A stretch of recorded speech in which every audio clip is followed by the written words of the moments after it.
always felt that I was a Christian, obviously growing up in the church, but I never really knew the Lord like I do now. I didn't have that special relationship that I have now. My name is Laurelen. I grew up in Grand Rapids, Michigan.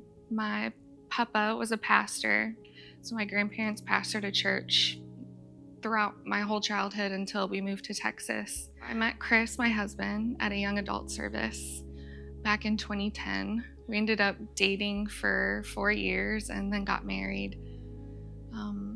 We waited another 4 years to have our first child, Ivy. In 2021, we started trying for our second and ended up getting pregnant. About a week later is when I got a phone call saying that I was diagnosed with breast cancer. I was sitting there thinking, how do I have cancer at 31? The next day, we went in and ended up meeting with my surgeon first.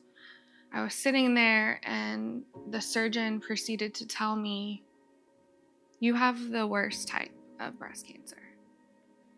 And her knowing that I was pregnant, she said, for your prognosis, I believe the best option is to get an abortion. And in that moment, I was numb. I could not believe the words that I was hearing. We both knew that wasn't going to be an option for us. And we told her. We decided to make a plan and move forward without getting an abortion. When I was rolled into the operating room, one of the nurses particularly could tell I was nervous. I was nervous about losing my baby. And he took my hand. He took my hand and just said, it's gonna be okay. We're gonna get through this. You're gonna be okay. So I got through surgery. I got to see an ultrasound afterwards, and he was doing great. That was a prayer answered, for sure. Every kick that I felt from my baby reminded me of the faithfulness of Jesus. I was in a small group during this time, and I had someone create a meal train for me. I felt like this meal train blew up because I was getting dinners, lunches. I was getting so many things every day. And the Lord was literally using these people. They were his hands and feet. My husband, Chris, was my rock. He was so positive through this whole process. February 21st of 2022, I had Kai. When Kai was 10 days old, he got RSV and we had to bring him into the hospital.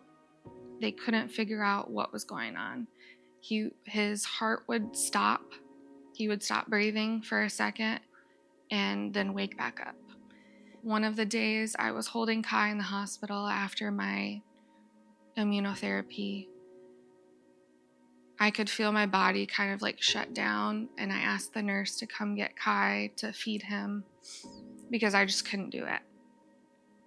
I decided to go home. Felt like my whole body was shutting down. I called my oncologist and she said to go to the ER. They couldn't figure out what was going on. I was telling them I just had this new medication, this immunotherapy. I ended up being in the hospital for a week and a half while Kai was in the hospital. So my husband, Chris, was going from hospital to hospital. I was having terrible anxiety attacks. I was separated from my newborn, which that should never have happened. The doctors tried different medication. different antibiotics to help me. And while I was in the hospital, my organs were shutting down. The immunotherapy was causing my organs to attack itself. And I was having a fever. I was having anxiety attacks. It's like that whole smooth process that I went through with the surgery and then the chemotherapy, the Lord brought me through. I get to this point and it's like the devil was trying to take my joy and trying to get me to think that the Lord wasn't going to come through for me in that moment. I don't know how anyone could go through this without the Lord.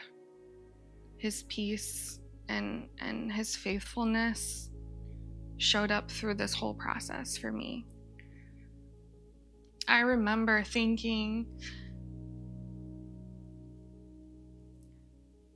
all these things that are happening, I have cancer, but I'm still praising him. My body's rejecting itself, but I'm still going to praise him. My son is in the hospital, but I'm still going to praise him. And I remember just being so adamant about that, and that is all I could do. Finally, they ran enough tests on Kai, and all of a sudden he wasn't having his heart stop. All of a sudden he was okay. And I know the Lord healed him. So he got to go home. And I was so thankful for that. And I had so many family members and friends helping me with my kids during that time. I finally got home from the hospital, got to spend time with Kai. At the end of it all, I got to ring the bell and say that I finished chemotherapy. So that was a really amazing time. Today, Kai is a healthy 3-year-old, rambunctious 3-year-old. I'm a firm believer that what the devil meant for evil, the Lord used for his good. One of the verses that I declared during the whole process was Psalm 118:17. I will not die, but I will live and proclaim what the Lord has done.